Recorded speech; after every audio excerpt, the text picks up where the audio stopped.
Alright, so we're coming up to the final episode, but this is the second to the last episode in the Sectaurs series. And today we're going to be talking about General Spydrax.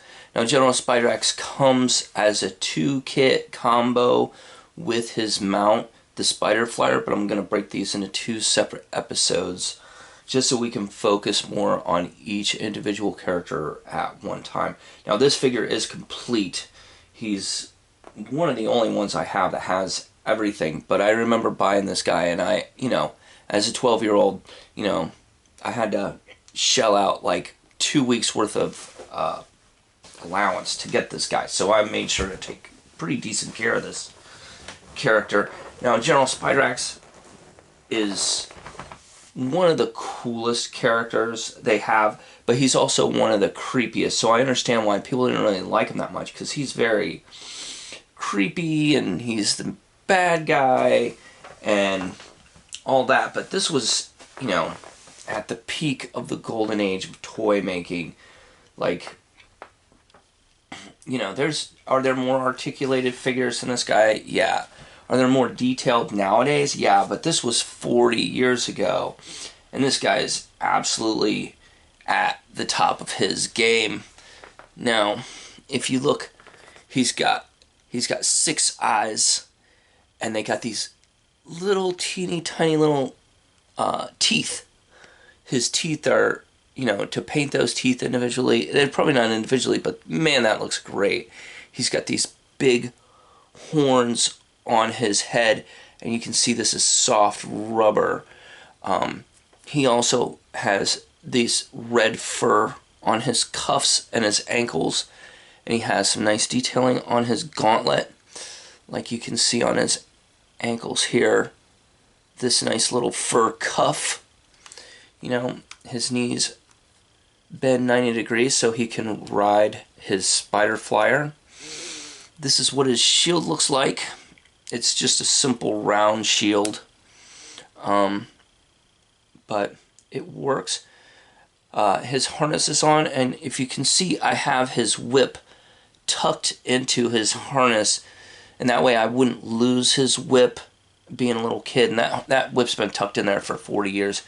He's dual wielding pistols, and these haven't been pulled out in a minute. This is what his pistol looks like right here. Now, he also comes with a rifle, which is a little odd. Looks like this.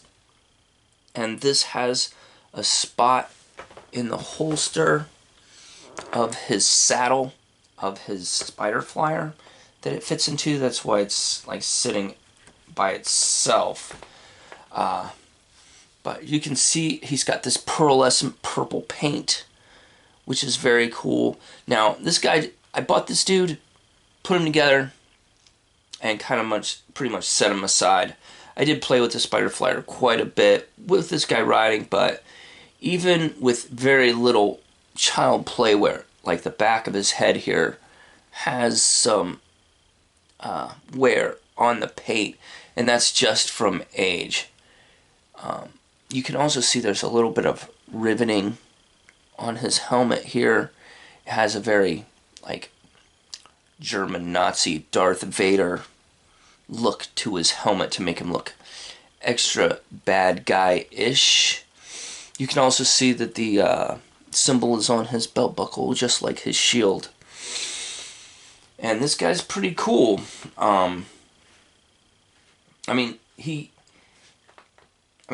He was my favorite until I got Skulk, and even though this guy is way more detailed, he's a lot more deluxe character than Skulk.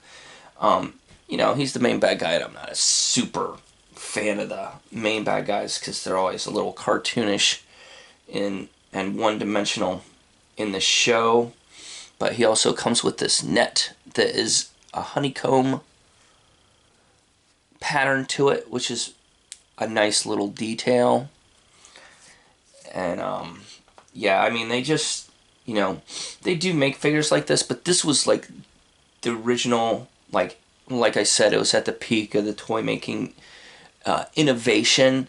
and in my opinion, the last of that was like really Teenage Mutant Ninja Turtles, and then after that, everything was just a copy of something else.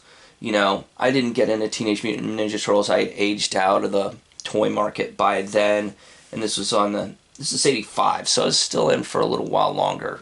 But Ninja Turtles just wasn't my thing. I remember one of my friends showed me that, oh man, you got to see this new comic book. It's called the Teenage Mutant Ninja Turtles.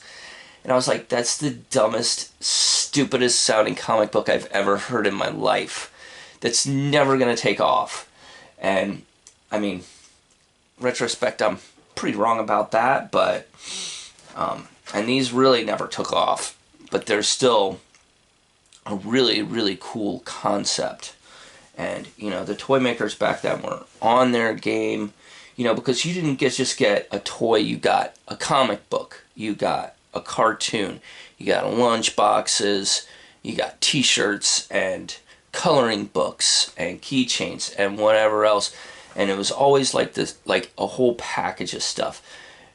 And, nowadays, there's not anything that really compares. I mean, Star Wars is just an extension of something that happened before this, and Lord of the Rings, well, that's based off a book that was written in the 1940s, So the only exception to that rule is probably Harry Potter, and that was written by one person. It wasn't written by, a bunch of corporate guys in a boardroom trying to make something.